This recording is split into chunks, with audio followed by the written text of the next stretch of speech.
Hey beer tubers, it's Ryan back for another episode of San Diego Beer Vlog.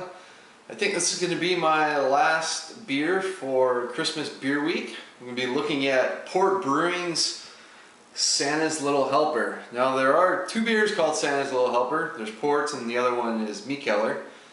This is the 2010 release that came out very recently. I believe previous batches put the year maybe right in there. So check out my review of the bourbon barrel aged version. I can still find that one around here. It's not a cheap beer though. Well, let's get this thing poured. This is a 10% ABV, just monster of an imperial stout. I've been letting it sit out for probably upwards of about 30 minutes or so. So I'm getting a nice one finger mocha head, mostly small bubbles. That thing is absolutely pitch black as you expect from an imperial stout. Just a really nice looking beer. I mean, I can't even tell how much carbonation's in there, but let's get the nose on it. Slight touch of alcohol is something I pick up immediately, along with huge roasted barley notes. Ton of roasted malts in there. I'm also picking up some caramel notes in there, as well as a little bit of chocolate. That's mostly what I'm getting from the nose on this one. I think with that head I'm also picking up a slight bit of hop character. I have had this before and it's not a sweet stout by any means. They use a ton of hops in there, so I think I'm picking up a little bit of maybe like a slight spice note, like hop note on there as well. Maybe a little bit of a kind of like an earthy hop, something you typically see in a stout. But I'm gonna dig in. Cheers.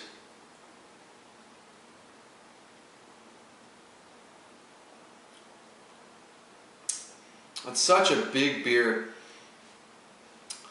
I have this pretty warm, so considering that fact, the alcohol is just slightly there at the back. Other than that, it's a very smooth 10% beer.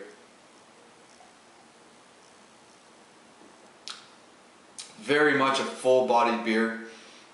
Coats the entire. It's very much a full-bodied beer. It coats your entire mouth. It lingers around after the finish, and it's just a big, great winter warming type of beer. Something that typically in San Diego we don't need a whole lot of, but during this week it's been rather cool and rainy, so this is tasting great on these rare rainy days here in San Diego.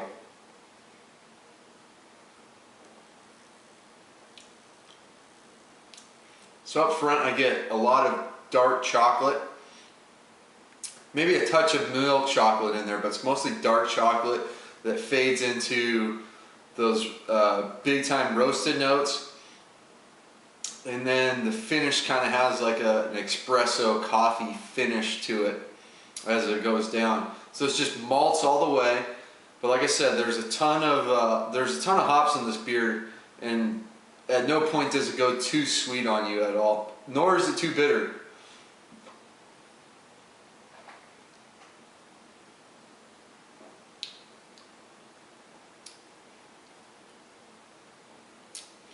Also towards the back of the tongue, I get the caramel I got on the nose as well.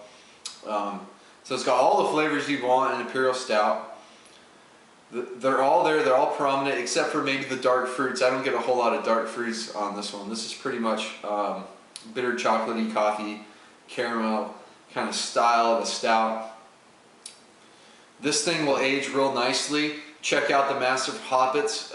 Peter, he did a review of I believe a 2-year-old version of this beer, and back in, I believe it was like April, May, somewhere like early spring, I had the 2009 version that had about 7 or so months on it, and that was tasting really good as well. But this one, fresh, relatively fresh, is a really nice beer. I mean, all you're going to do by aging it is yeah, maybe bring out some of the dark fruits, but mostly the alcohol is just going to kind of fade on it. But for me, right now, there's no problem with the alcohol level on this one. It's just a nice warming sensation kind of going down. You taste it just a slight bit, but feel it more than you taste it, which is really nice. So I'm going to have to give this one an A. This is an excellent Imperial Stout. Port Brewing does the Lost Abbey line of beers, and between Santa's Little Helper and Serpent Stout, I mean, those are two just phenomenal Imperial Stouts. So they can do the hoppy beers, they can do the wilds, the sours, the Belgian styles, and they can do Imperial Stouts. Just a really nice all-around brewery there. So if you can, grab a bottle of Santa's Little Helper. I would probably recommend this over the bourbon barrel aged version, which is still very nice, but didn't quite have as much bourbon character on it as you would hope for a beer. Plus, this one's priced better as well. So that's going to wrap up, I think, for San Diego Beer Vlogs Christmas Beer Week. Till next time, please comment and subscribe. Cheers.